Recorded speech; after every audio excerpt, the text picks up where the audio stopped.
छत्रपति संभाजी महाराज के लगातार भयानक हमलों से औरंगजेब की नींद उड़ चुकी थी। इसलिए थका हारा औरंगजेब भी छत्रपति संभाज महाराज का नाम सुनते ही रोने लगता था।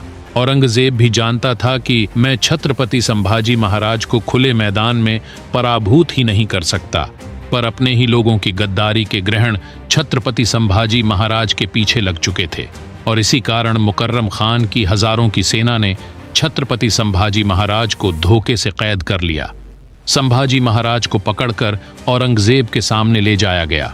मौत अगर सामने आई तो इंसान कुछ भी करने के लिए तैयार होता है, लेकिन छत्रपति संभाजी महाराज स्वाभिमानी थे। औरंगजेब के सामने छत्रपति संभाजी महाराज सीना ताने खड़े रहे। औरंगजेब के ही दरबार में सभी के सामने संभाजी महाराज ने औरंगजेब की इज्जत की धज्जियां उड़ाई। अपने ही दरबार में हुई यह बेइज्जती औरंगजेब सह नहीं पाया।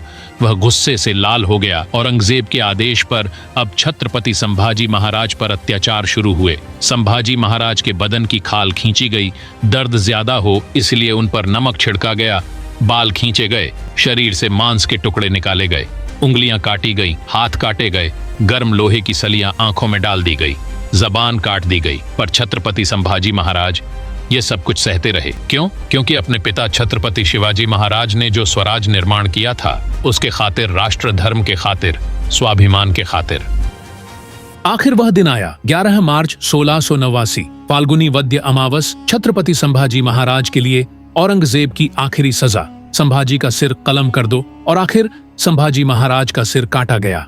इस प्रकार संभाजी महाराज की क्रूरता से हत्या कर दी गई। औरंगजेब के आदेश पर उसका सरदार जुल्फिकार खान ने स्वराज की राजधानी रायगढ़ पर आक्रमण किया और छत्रपति संभाजी महाराज की धर्मपत्नी यसुबाई और उनके पुत्र शाहू राजे को कैद किया। लेकिन इस हमले से संभाजी महाराज के छोटे भाई राजाराम महाराज बच गए। छत्रपति संभाजी महाराज के जाने से पूरे मराठा साम्राज्य पर अंधकार छा गया था। एक तरफ औरंगजेब की विशाल लाखों की सेना, तो दूसरी तरफ दक्कन के मराठों की सिर्फ मुट्ठी भर सेना। ऐसे मुश्किल हालात में मराठा साम्राज्य की कमान संभालने आए थे 19 साल के छत्रपति राजाराम महाराज, और उसी समय सामने आए थे 2 वीर मराठा सरदार, जिनका नाम था संताजी घोरपड़े और धनाजी जाधव, जो राजाराम महाराज की ढाल बन के खड़े थे। वैसे तो संताजी और धनाजी बहुत पहले से ही सरसेनापति हम्बीर राव के नेतृत्व में स्वराज्य की सेना में शामिल हुए थे। उन्हें अपने शौर्य और पराक्रम से छत्रपति शिवाजी महाराज और छत्रपति संभाजी महाराज की प्रशंसा भी प्राप्त थी।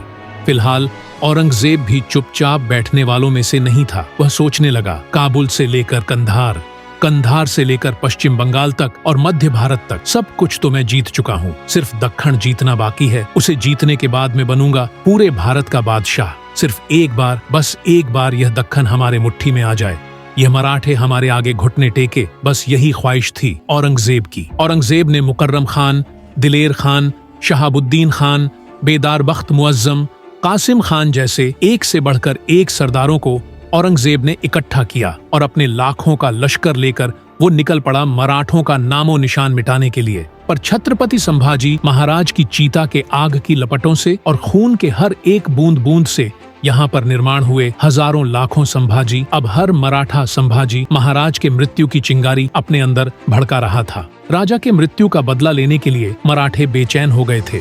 तभी अचानक खबर आई कि औरंगजेब लाखों की सेना के साथ महाराष्ट्र के तुल्लापुर के पास आया है। यह तुल्लापुर वही जगह है जहां औरंगजेब ने छत्रपति संभाजी महाराज को बड़े ही क्रूरता से मारा था। इसलिए बिना देरी किए छत्रपति संभाजी महाराज के मृत्यु का बदला लेने के लिए संताजी घोरपड़े अगस्त 1689 को हर हर महादेव और छत्रपति शिवाजी महाराज की घोषणा देकर सिर्फ 2000 मराठों के साथ औरंगजेब की लाखों की सेना को काटने के लिए निकले।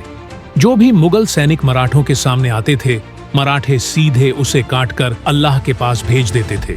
इसी हमले में औरंगजेब के छावनी में लगे उसके परचम को जलाकर 2 कलश काट कर दिए थे। उस दिन औरंगजेब भी मरते मरते बचा था। इस हमले से औरंगजेब बहुत डर गया था। जिस मुकर्रम खान ने छत्रपति संभाजी महाराज को धोखे से पकड़ा था, उसी मुकर्रम खान को औरंगजेब ने महाराष्ट्र के कोल्हापुर और कोकण प्रांत का सूबेदार बनाया। लेकिन छत्रपति संभाजी महाराज के बदले की आग से मराठे अब तूफान हो चुके थे। चाहे कुछ भी हो जाए, पर उस मुकर्रम खान को जिंदा नहीं छोड़ेंगे। और दिसंबर 1689 को मराठों ने मुकर्रम खान के विशाल सेना को घेर लिया।